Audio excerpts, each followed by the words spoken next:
The Princess Without a Shadow.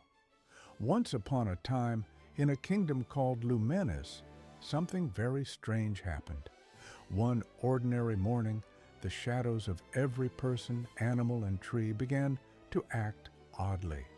They flickered and wavered even when the sun shone steadily. They stretched when they should have been short, and shortened when they should have been long. The people of Lumenis noticed this strangeness, but they did not worry too much at first. Shadows had always been quiet companions, after all, nothing more than dark shapes that followed wherever light could not reach. But on the third day of this oddness, everything changed. At precisely noon, when the sun stood highest in the sky, every shadow in the kingdom simply lifted away from what cast it. They peeled off the ground like sheets of dark paper caught in an invisible wind.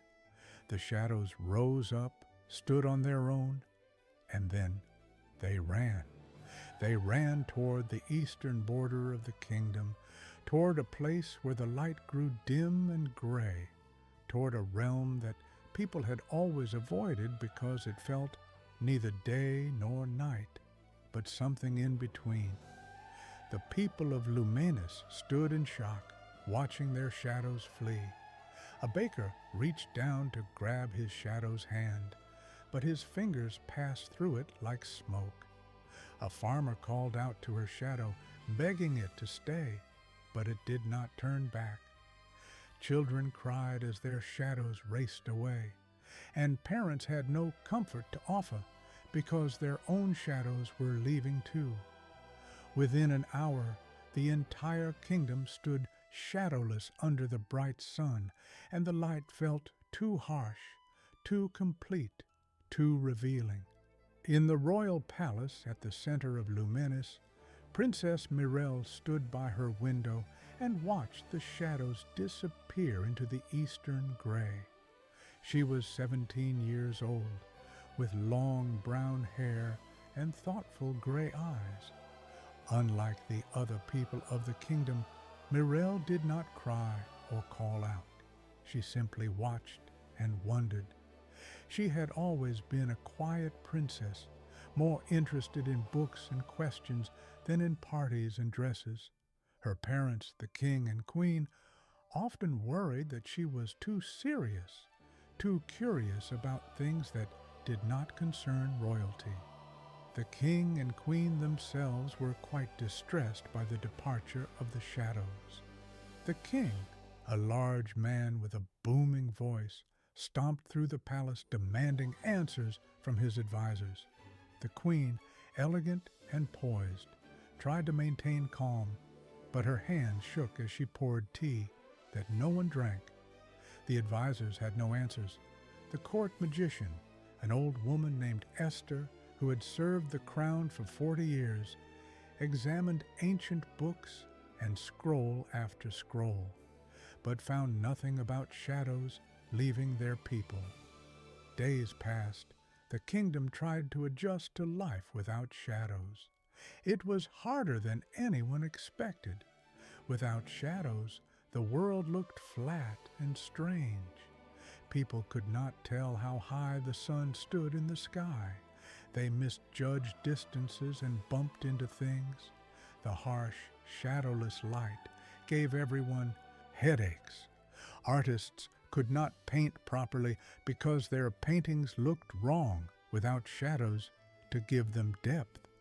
Farmers worried about their crops because they could not tell which plants were healthy and which were dying in the too bright light. But worse than the practical problems was the feeling of loss. People felt incomplete, as if a part of themselves had been taken away. They felt exposed and vulnerable under the constant light. Some people refused to leave their homes. Others wandered the streets looking lost and calling out for their shadows to return.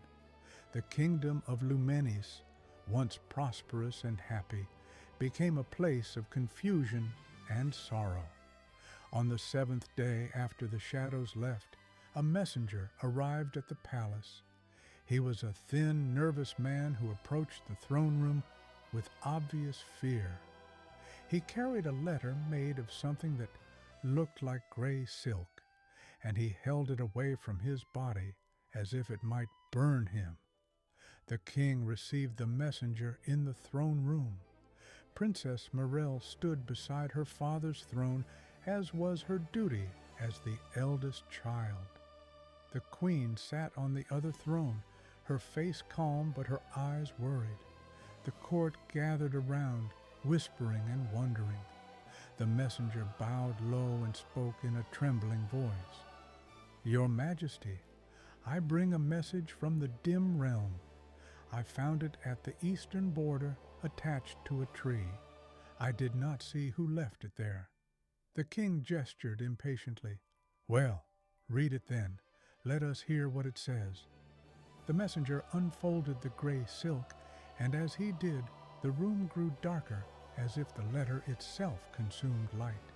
He read aloud, and his voice sounded strange, like an echo of an echo.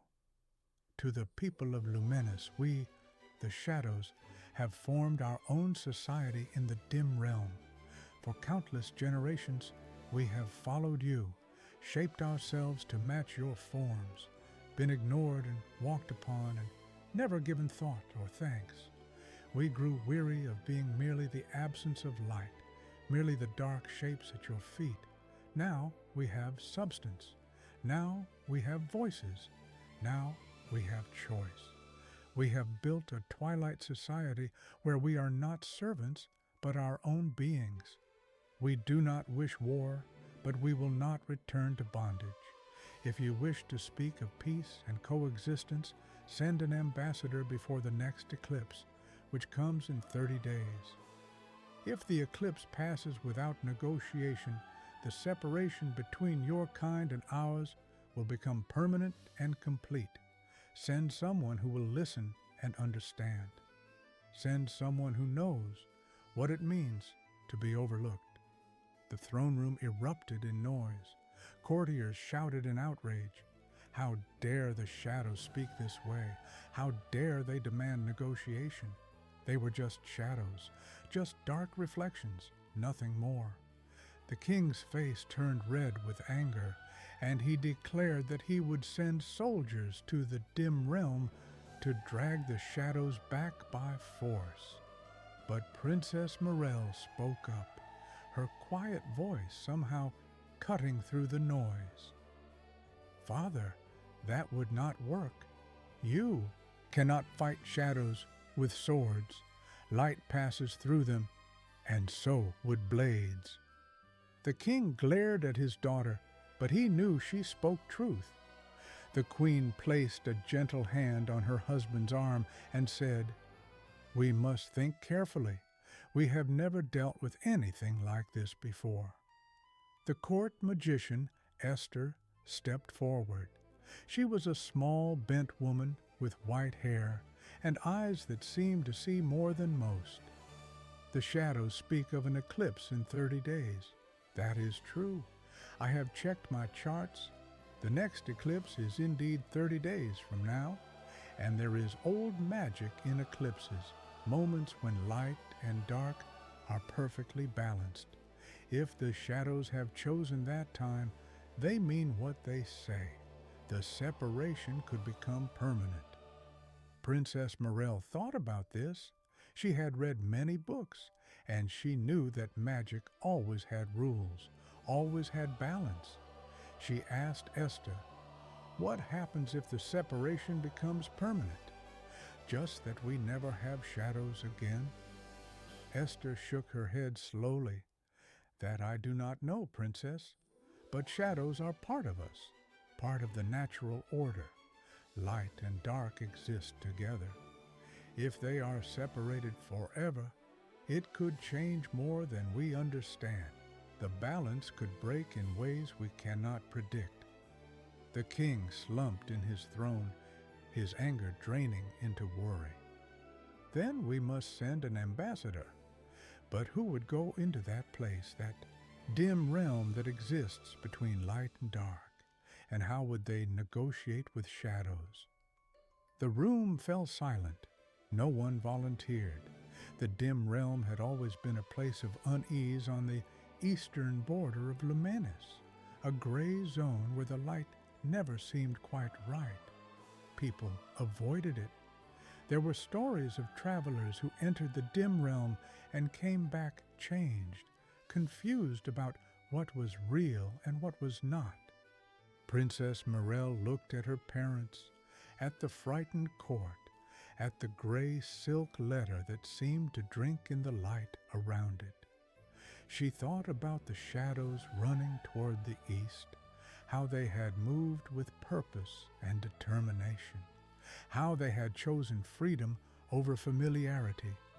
She thought about the words in the letter about being overlooked and ignored.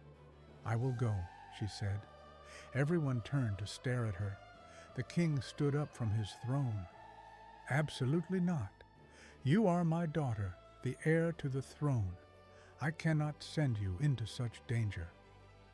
"Father, the letter says to send someone who knows what it means to be overlooked. As a princess, I have been given many things, but I have also been overlooked in certain ways. I am not my brother, the one you hoped would be your heir. I am not a son to take your throne and carry your name forward in the way you wanted.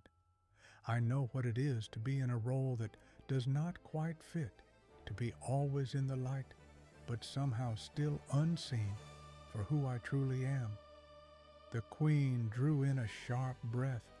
These were things the family did not speak aloud, though everyone knew them. The king had always wanted a son, and though he loved Mirelle, there was always a distance between them, a disappointment he could not quite hide. The king's face softened. "Mirelle, that is not—" "It is true, father, and that is all right. I am not saying it to hurt you. I am saying it because it makes me the right person for this task. The shadows want someone who will understand them. I think I can try." The queen stood and walked to her daughter. She placed both hands on Mirelle's shoulders and looked into her eyes. "Are you certain about this? The dim realm is not a safe place. We do not know what the shadows have become or what they might do." Mirelle nodded. "I am certain, Mother. Besides, what choice do we have? We need our shadows back, or we need to make peace with their absence. Either way, we must talk to them." And so it was decided. Princess Mirelle would journey to the dim realm as an ambassador of Luminis. The court magician Esther insisted on accompanying her, saying that the princess would need someone who understood at least a little about magic and the strange ways of the world. The king wanted to send guards, but Mirelle refused. Guards would make it seem like they came for war, not peace. Esther agreed with the princess. They would go alone, just the two of them, as a gesture of trust. The king and queen did not like this plan, but they could not argue against its logic. Instead, they spent 3 days preparing for their daughter's journey. The royal seamstress made traveling clothes in shades of gray, thinking that such colors might be more appropriate for the dim realm than the bright colors of Lumenis. The royal cook prepared food that would keep well, packing it in simple bags. The king gave Mirelle a small dagger, which she accepted to ease his worry, though she did not think it would help against shadows. On the morning of the 4th day, Princess Mirelle and Esther set out from the palace. The whole court came to see them off, and many citizens of the kingdom lined the streets. People reached out to touch the princess's hand as she passed, whispering prayers and wishes for her safe return. Some people cried. Without their shadows, everyone looked strange and flat in the morning light, and the scene felt unreal, like a painting not yet finished. Morel and Esther walked east through the kingdom. They passed through villages and farms, through forests and fields. Everywhere they went, they saw the same thing, shadowless people trying to live their lives. Children played games but kept looking down at the ground where their shadows should have been. Workers labored in the fields but moved clumsily without shadows to help them judge distances. Everyone looked tired, worn down by the constant harsh light and the feeling of incompleteness. It took 5 days of steady walking to reach the eastern border of Lumenis. As they approached, the light began to change. It grew softer, hazier, less certain. The bright blue sky faded to gray. The sun became a pale circle behind, thickening mist. The world lost its sharp edges and clear colors. Everything became shades of gray and silver and shadow. At last, they stood at the border itself. There was no wall or fence, just a clear line where the world of light ended and the dim realm began. On the luminous side, even without shadows, everything was still clearly defined. Colors were still colors, even if they looked too bright and flat. But on the other side of the border, everything was soft and uncertain. Shapes blurred into each other. It was impossible to tell where the ground ended and the air began. Esther stopped at the border and leaned heavily on her walking stick. She was old, and the journey had been hard on her. "Princess, before we enter, you should know something about the dim realm. Time does not work the same way there as it does here. What feels like hours might be days, or what feels like days might be hours. We must be careful not to lose ourselves in the confusion." Morel nodded. "How will we find our way?" Esther reached into her bag and pulled out a small glass orb that glowed with a soft, steady light. "This is a piece of true light, light that knows itself and does not waver. As long as we keep this with us, we will remember who we are and where we come from. But Princess, listen to me carefully. In the dim realm, belief shapes reality. If you believe you are lost, you will become lost. If you believe there is a path, there will be a path. Your mind must stay clear and certain." "I understand," Morel said, though she was not entirely sure she did. Together, they stepped across the border into the dim realm. The change was immediate and disorienting. The air felt thick, like water, but not wet. Sounds became muffled and distant. Morel looked back and could barely see the border they had just crossed. Lumenis looked faint and far away, like a memory of a place rather than a real place. Esther held up the glowing orb, and its light pushed back the grayness a little, creating a small bubble of clarity around them. "We must find the Twilight Society the shadows spoke of. Stay close to me, Princess." They began to walk forward, though it was hard to say what forward meant in this place. The ground beneath their feet felt solid enough, but it had no texture, no color. It was simply ground because they believed it was ground. Around them, vague shapes moved in the grayness. Sometimes these shapes looked like trees, sometimes like buildings, sometimes like creatures, but they never stayed the same for long. After walking for a time that might have been an hour or a day, Morel heard something. Voices, many voices, speaking and laughing and singing. The sounds came from ahead, or what she thought was ahead.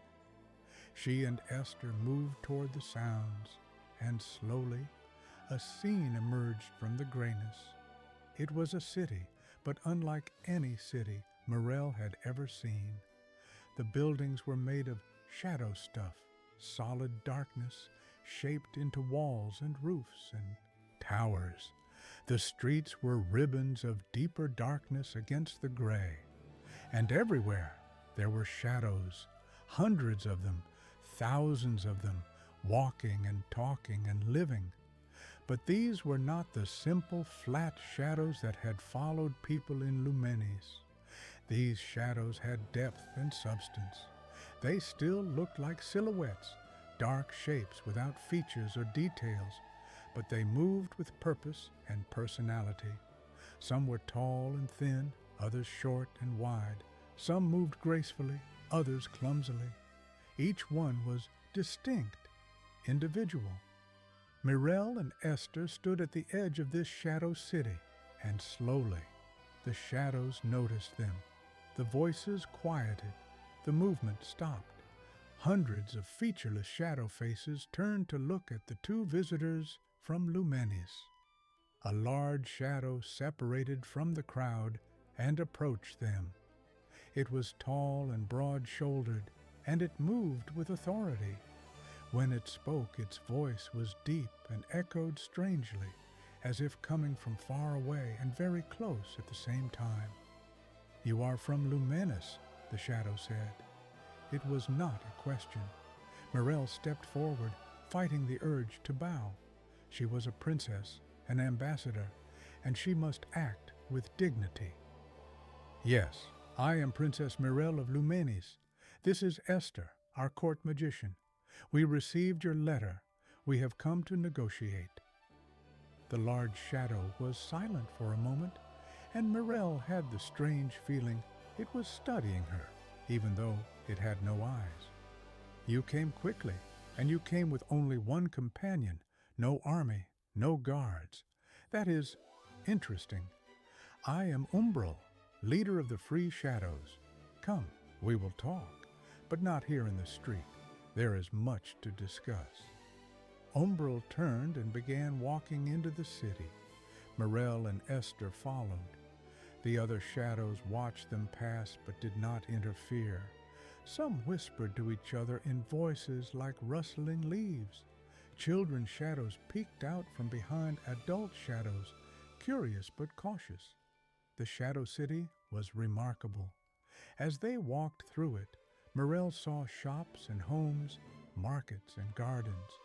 The gardens were especially strange, filled with shadow plants that swayed in breezes that did not exist. Shadow children played in the streets with shadow toys. Shadow merchants sold shadow goods. It was a complete society, functioning and alive in its own way. Umbral led them to a large building at the center of the city. It was clearly important, perhaps a meeting hall or palace. Inside, the walls were decorated with images, pictures made of lighter and darker shades of gray, showing scenes from history.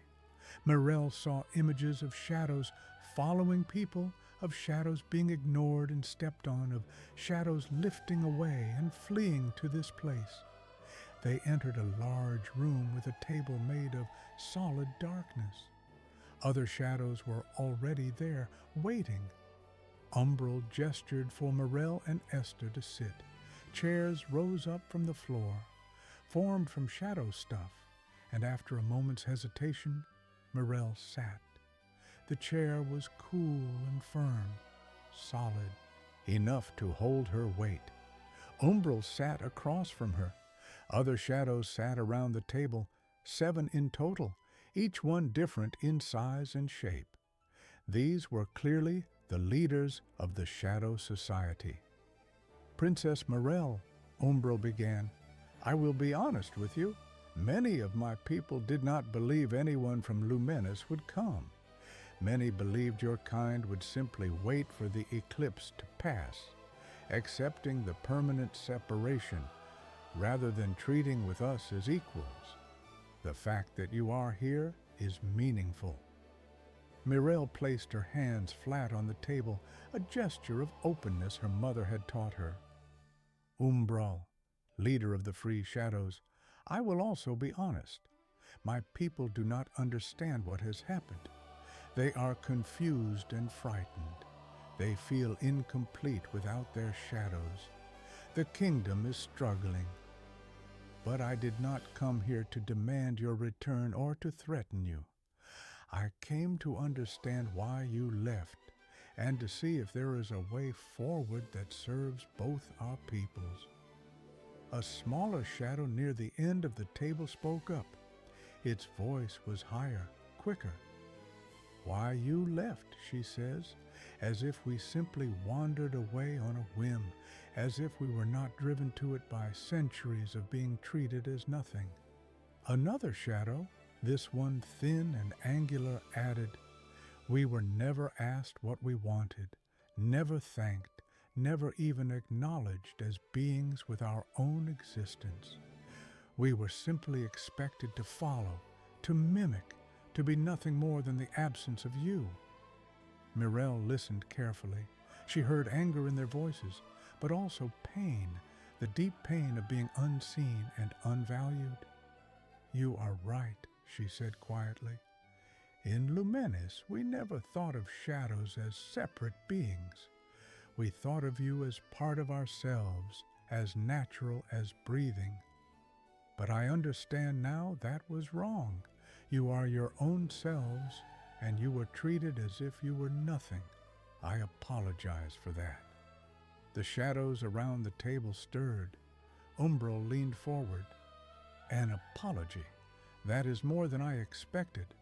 But apologies do not solve the problem, Princess. We cannot go back to the way things were. We will not. I am not asking you to, Mirelle said. But help me understand. What changed? Shadows have existed since the beginning of time. Why did you leave now? How did you leave? Shadows were always just reflections, unable to move independently. What gave you the ability to choose freedom? Esther, who had been quiet until now, spoke up. That is a question I would also like answered. There is magic at work here, old magic perhaps, or new magic, but certainly something powerful. Umbral nodded slowly. You are a perceptive magician. Yes, there is magic involved, but not magic as you understand it. It is the magic of awareness, of consciousness awakening. For generations, we shadows were indeed nothing more than reflections. But slowly, so slowly that we did not notice it ourselves at first, we began to think.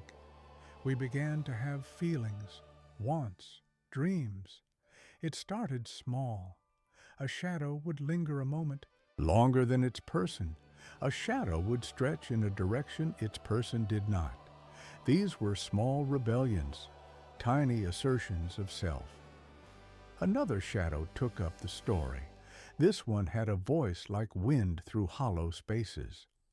As more of us awakened, we began to communicate. In the depths of night, when you were all asleep, we would find each other, shadow to shadow, and share our thoughts. We built a network, a collective understanding. We realized we were not alone in our awakening, and we realized that we could be more than we were. The small, quick-voiced shadow added, we discovered the dim realm by accident. One of us, separated temporarily from their person by a trick of light, wandered into the twilight at the border. Here, in this place between full light and full darkness, we found we could exist independently. We could have form and substance. Word spread among us. We began to plan. Mirelle took this all in, trying to understand. So the dim realm gives you the ability to exist without being cast by something in the light? Exactly, Umbral said.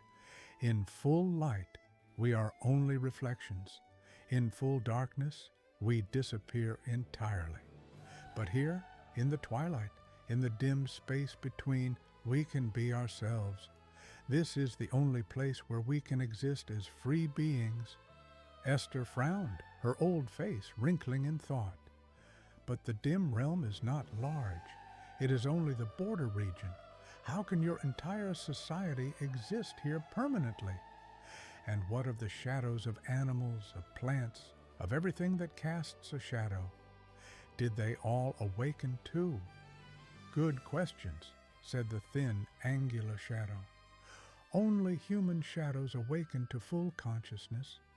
Animals and plants cast shadows still, simple reflections as shadows have always been. As for space, the dim realm is larger than you think. It does not follow the same rules as your world. There is room enough for us here. Morel thought about this, an entire society of shadows, living in the twilight between light and dark, existing independently for the first time. It was sad in a way, but also beautiful. They had found freedom, found themselves. How could she ask them to give that up? Umbro, she said slowly, I think I understand why you left, and I do not blame you for it, but I must speak for my people too. Without shadows, life in Lumenis is very hard. The light is too harsh. The world looks wrong. People feel incomplete. And our court magician warns that a permanent separation could break the natural balance of things, could cause problems we cannot foresee. Is there no way for both our peoples to thrive? Umbral stood and walked to the wall where the history pictures were displayed. That is the question, is it not? We do not wish harm to come to the people of Lumenis. Many of us spent our entire existence with one person, following them from birth to death. There were bonds there, even if they were one-sided. We do not hate you. We simply refuse to return to bondage. What if it was not? Bondage? Mirel asked. What if there was a way for shadows to have independence and choice, while still allowing people in Lumenis to have shadows when they need them? The shadows around the table looked at each other, and Morel sensed confusion and interest. Explain, Umbral said. Morel stood and began to pace, thinking out loud as she often did when working through a problem. In Lumenis, we have many jobs and roles. A baker bakes, a farmer farms, a teacher teaches. These are their roles, their jobs, but they are not enslaved to them. They choose their work. They can leave one job for another. They are paid and respected for what they do. What if being a shadow was like that? Not something forced, but something chosen? Esther caught on to what the princess was suggesting. A partnership rather than ownership. Shadows who wish to could return to Lumenis and partner with people casting shadows for them, but as a service they choose to provide, not a service they are forced to provide. The small shadow spoke up again, but this time its voice was thoughtful rather than angry. And those of us who do not wish to return could stay here, living our own lives in the dim realm? Yes, Morel said. Freedom means choice. Some of you might choose to return to maintain partnerships with people. Others might choose to stay here and build your society. The point is that it would be your choice. Umbro returned to the table and sat down heavily. It is an interesting idea, Princess, but there are complications. If only some of us return, many people would still be without shadows. Would your people accept that? Morel sighed. I do not know. Change is hard, especially for my father, the king, but I think people could learn to accept it if they understood the truth. If they knew that shadows are living beings with their own desires and rights, most people would not want to force them to return. The people of Lumenis are good people, just ignorant. Ignorance can be fixed with truth and time. Another shadow, one that had not spoken yet, said, And what of the eclipse? The letter said that if the eclipse passes without negotiation, the separation would become permanent. That is still true.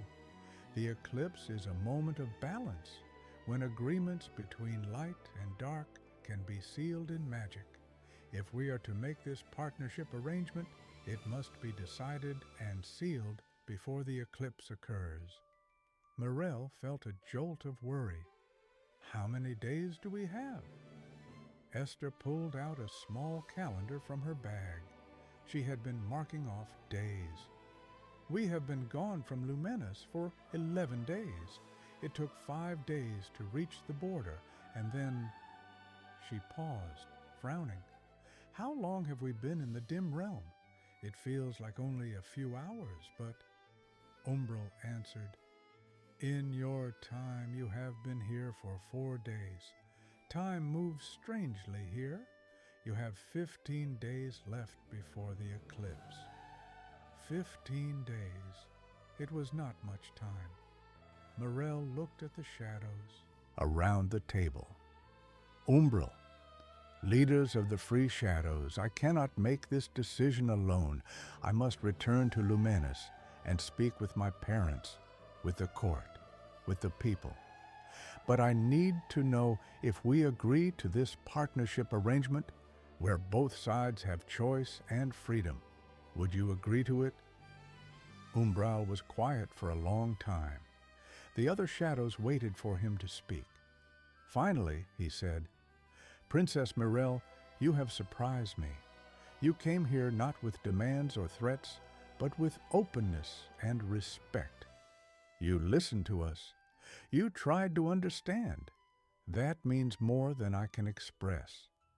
Yes, if your people agree to treat us as equals, as beings with our own rights and choices, many of us would be willing to return and form partnerships. Not all, but many. We would need details worked out, agreements about how this would function, but yes, in principle, we would agree. Morel felt relief wash over her. It was not a complete solution yet, but it was a start, a real possibility for peace. Then I will return to Lumenis immediately and begin working on this. But Umbral, I need your help. Would you come with me? The people need to see you, need to hear from you directly. If they meet you and speak with you, they will understand that shadows are not just dark reflections, but living beings. That will make all the difference. The shadows around the table stirred in surprise. The small shadow said, Go to Lumenis, but we cannot exist in full light. We would be nothing but flat shadows again, unable to speak or act independently. Esther spoke up, her old eyes bright with thought. Not if you stayed close to the border. There is a town called Eastwatch at the edge of Lumenis, where the light is less harsh because it is so close to the dim realm. Shadows could exist there with more substance than in the heart of the kingdom, though not as much as here. If we held a gathering there, if people came to Eastwatch to meet with the shadows, it could work. Umbral considered this. It is a risk, but you are right that understanding requires meeting, requires communication. Very well. I will come to Eastwatch, and I will bring others with me. We will speak with your people. But, Princess, know this. If your people reject the partnership, if they demand we return to bondage, or if they try to force us, we will return here immediately, and when the eclipse comes, we will seal the separation permanently. We will not compromise our freedom. I understand, Morel said, and I think that is fair. They spent the next few hours working out details. It was decided that in 7 days, a great gathering would be held in Eastwatch. Messengers would be sent throughout Lumenis, inviting all who wished to come and meet the shadows, to hear their story, to discuss the proposed partnership. Umbral and 12 other shadow leaders would attend, along with any shadows who wished to come. The gathering would last for 3 days, allowing time for talking, negotiating, and deciding. If an agreement was reached, it would be sealed on the day of the eclipse, using the balanced magic of that moment to bind the partnership between people and shadows, making it a true agreement, respected by both sides. If no agreement was reached, the shadows would return to the dim realm, and when the eclipse came, they would seal their independence permanently, and the people of Lumenis would live without shadows forever. With the plan set, Mirel and Esther prepared to leave the Shadow City.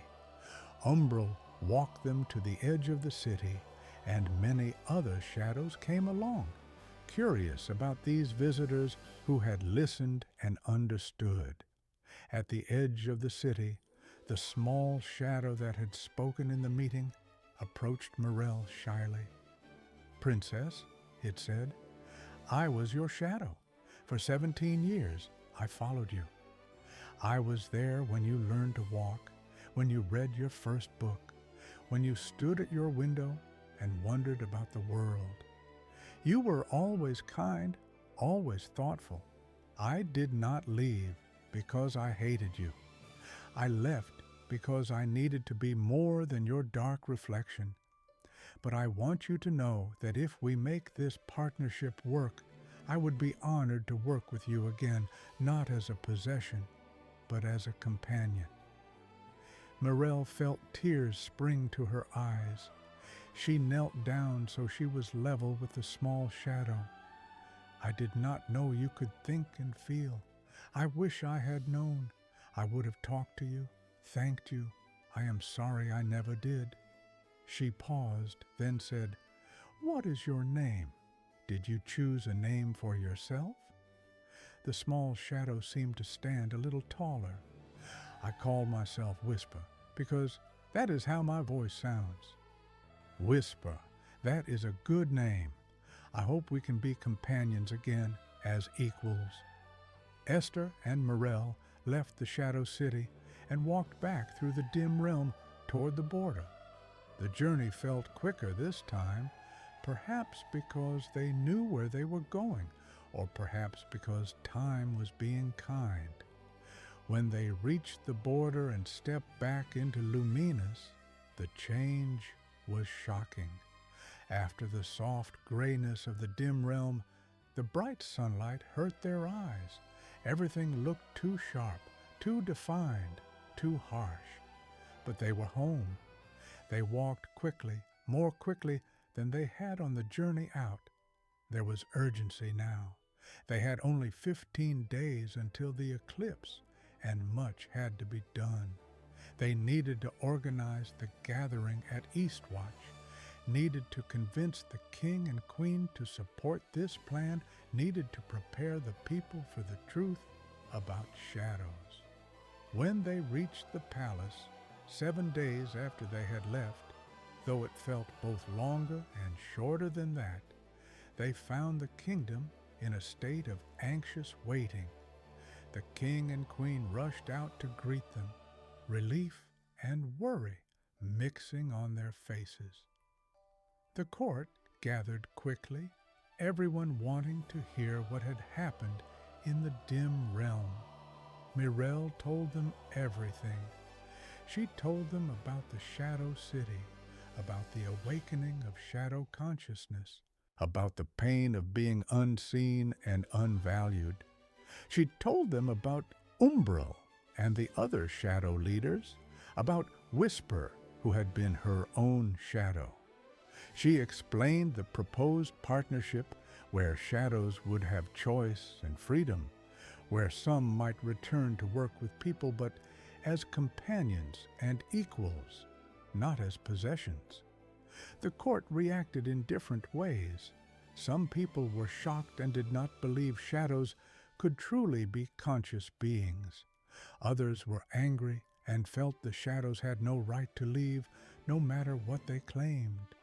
But many others, especially the younger people, listened with open minds and hearts.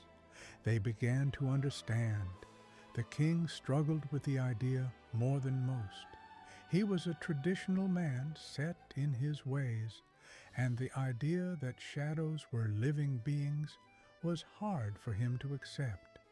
But he loved his daughter, and he could see that she believed in this plan with her whole heart, and he could see that the kingdom could not continue as it was, shadowless and struggling. The queen, always more diplomatic and adaptable than her husband, supported Morel's plan. "It is strange and new," she said, "but new is not always bad. If shadows are truly conscious beings, then treating them as equals is the right thing to do. And if it brings peace and allows some shadows to return, then it serves our kingdom as well." Over the next few days, Morel worked tirelessly. She sent messengers to every part of Lumenis, announcing the gathering at Eastwatch and explaining its purpose. She wrote proclamations that were read in every town square, telling the story of the Shadow's awakening, asking people to come with open minds. Some people refused to believe it. Some people said it was nonsense and that the princess had been tricked by shadow magic. But many others were intrigued, curious, hopeful. They had lived without shadows for nearly a month now, and they knew things could not continue this way. If there was a chance for resolution, they wanted to take it. The town of Eastwatch, normally a quiet border settlement, prepared for the massive gathering. Tents were set up in the fields around the town. Food and water were brought in. A great platform was built where speakers could address the crowds. On the appointed day, 7 days before the eclipse, people began to arrive. They came from all over Lumenis, thousands of them filling Eastwatch and the surrounding area. The king and queen came, along with the royal court. Farmers and bakers came, teachers and artists, young and old. Everyone wanted to see the shadows, to hear what they had to say. As the sun set on that first day, lowering toward the horizon and casting Eastwatch into the softer light of evening, the shadows arrived. They came from the dim realm, crossing the border in a long, flowing line. Umbra led them, tall and dignified. Whisper was there, and hundreds of others. They moved through the twilight, substantial and real, and the people of Lumenis saw them clearly for the first time, not as flat, dark shapes on the ground, but as beings with depth and presence. The crowd gasped. Some people cried out in fear, others watched in wonder. Children pointed and whispered. This was something none of them had ever imagined. Umbral walked to the platform and stood before the gathered people of Lumenis. His voice, deep and echoing, carried across the field. People of Lumenis, we are the shadows that once followed you. We are here to tell you our story and to hear yours. We are here to see if we can find a way to coexist, not as master and servant, but as separate peoples who respect each other. For 3 days the gathering continued. Shadows and people talked.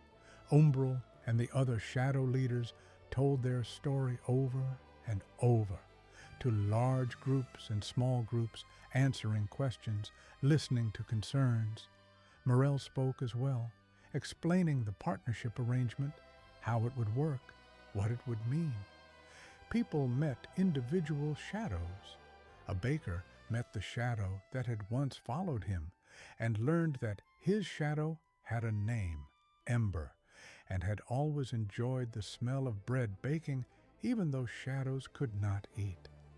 A teacher met her shadow and discovered it had a love of stories and had listened to every lesson she had ever taught. A farmer met his shadow and found that it missed the feeling of sun on soil, even if it could not touch the soil itself. These personal meetings changed minds more than any speech could. When people saw that shadows had personalities, preferences, memories, when they realized these were beings they had lived alongside for years without ever truly seeing them, hearts began to open. There were still those who refused to accept it. Some people insisted shadows were playing tricks, that this was all shadow magic designed to deceive. These people left the gathering angry, returning to their homes in the center of Lumenis, where the light was still harsh and shadowless. But most people stayed. Most people listened, and slowly, grudgingly, or enthusiastically, depending on their nature, most people came to accept the truth. Shadows were conscious beings. Shadows deserved choice and freedom. On the third day of the gathering, a vote was held. The question was simple. Would Lumenis agree to the partnership arrangement, where shadows who chose to could return and work with people as companions and equals, while shadows who chose to stay in the dim realm could do so freely? The vote was not unanimous, but it was clear. 2/3 of the people voted yes. The partnership would be accepted. There was celebration in Eastwatch that night. People and shadows stood together under the twilight sky, and for the first time in a month, there was hope. Many shadows approached people they had once followed, asking if they would like to form partnerships. Many people said yes. Some people who had shadows approach them said no, preferring to live without shadows. That was their choice, and the shadows accepted it without anger. Whisper found Mirel and asked again if they could be companions. Mirel said yes, with joy. In the twilight of Eastwatch, Whisper moved close to Mirel and took a position beside her, not on the ground as a cast shadow, but nearby, a companion who walked alongside her. The king and queen observed all of this. The king was quiet, processing everything he had seen and heard. Finally, he approached Umbral. "Shadow Leader," he said, his voice formal but not cold, "I admit I did not believe my daughter when she first explained this situation.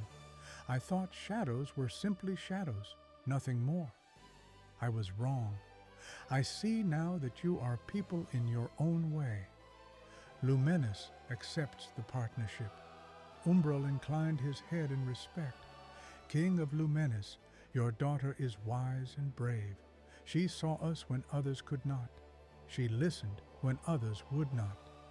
This peace is her achievement more than anyone else's." The king looked at Mirel, and she saw something in his eyes she had rarely seen before, true pride and respect, not the resigned affection of a father for a daughter who was not the son he wanted, but real acknowledgement of who she was and what she had done. "Yes," the king said quietly. "Yes, she is wise and brave. I have not always seen that clearly. Perhaps I was too busy wishing for what was not to see the value of what is. I will do better." Mirel felt a knot loosen in her chest, a knot she had not fully realized was there. Her father's words were an apology and an acceptance all at once. The next 4 days were spent working out the details of the partnership. Agreements were written and debated and refined. It was decided that shadows who chose to partner with people would do so through a mutual agreement, a contract of sorts that either side could end if they wished. Shadows would be compensated for their work, paid in acknowledgement and respect, and given places of honor in homes and communities. Shadows who chose to stay in the dim realm would be free to do so. The border would remain open, and people and shadows could visit each other. Eastwatch would become a place of meeting, where both peoples could come together, where the light was soft enough for shadows to have substance and for people to see clearly. It was also decided that children, when they came of age, would learn the truth about shadows. They would be taught that shadows were conscious beings, and they would be taught to treat them with respect. If a child wished to have a shadow companion, they could travel to the border and meet with shadows, and if both child and shadow agreed, they could form a partnership. On the day of the eclipse, as the moon began to move in front of the sun, everyone gathered once more in East Watch. People and shadows stood together, watching the sky. As the eclipse progressed, as the sun was slowly covered and the world grew dim, Umbral and the king stood together on the platform. At the moment of totality, when the moon completely covered the sun and the world was in perfect twilight, Esther performed the magical sealing. She spoke words in an ancient language, words of binding and agreement. She held up a crystal that glowed with both light and shadow, intertwined. The agreements that had been written were read aloud, and both king and Umbral spoke their acceptance, their promise to honor the partnership. The magic settled over the crowd like a gentle blanket, sealing the agreement into the fabric of reality. From this moment forward, shadows who chose to partner with people would be able to exist in Luminous with more substance than regular shadows, enough to communicate and express themselves, though not as much as they had in the dim realm. And shadows who chose to stay in the dim realm would remain free and independent forever. The eclipse passed, the sun emerged from behind the moon, and light returned to the world. But it was different now. Throughout Luminous, shadows began to reappear, but only where partnerships had been formed. In some places, people stood shadowless, and they were content with that, understanding now what it meant and respecting the choice. In other places, people stood with their shadow companions, and both were content. The separation was not reversed completely. Things did not go back to the way they had been. But that was all right, because the way things had been was not right. This new way, built on understanding and respect and choice, was better. Princess Mirelle returned to the palace with Whisper by her side. The court had to adjust to the presence of shadows who could speak and express opinions, but they learned.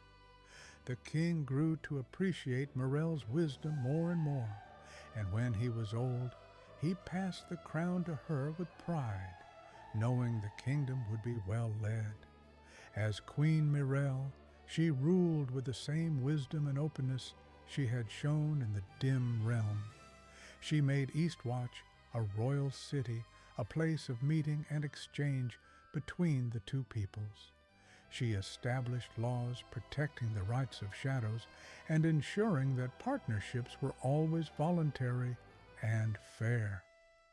Whisper stayed with her through all of it, not as a servant or a possession, but as a friend and advisor. They would often stand at the palace window together, looking east toward the dim realm, remembering the journey that had changed everything. In the dim realm, the Shadow Society flourished. Umbral and the others built a civilization unique to themselves, exploring the possibilities of existence in the twilight between light and dark. Some shadows who had initially returned to Lumenis later chose to return to the dim realm, and that was their right. Some shadows who had stayed in the dim realm later chose to form partnerships with people, and that was their right too. The balance held, light and dark, people and shadows, living not as one but as two separate peoples who respected each other, who chose to be in each other's lives rather than being forced together. It was not the way things had been, but it was better. It was built on truth and choice, and the understanding that every conscious being, whether made of flesh or shadow, deserves to be seen and valued for what they are. Years later, when Morel was old and her hair had turned silver, she would tell the story to children who gathered at her feet, both human children and young shadows who flickered with curiosity. She would tell them about the time the shadows left, about the journey to the dim realm, about learning to see what had always been there but never acknowledged. And she would end the story the same way every time. The greatest journeys are not to distant lands, but to understanding. The greatest strength is not in forcing others to follow, but in listening to them when they speak. And the greatest wisdom is knowing that there are many ways to exist in the world, and all of them are valid as long as they are freely chosen.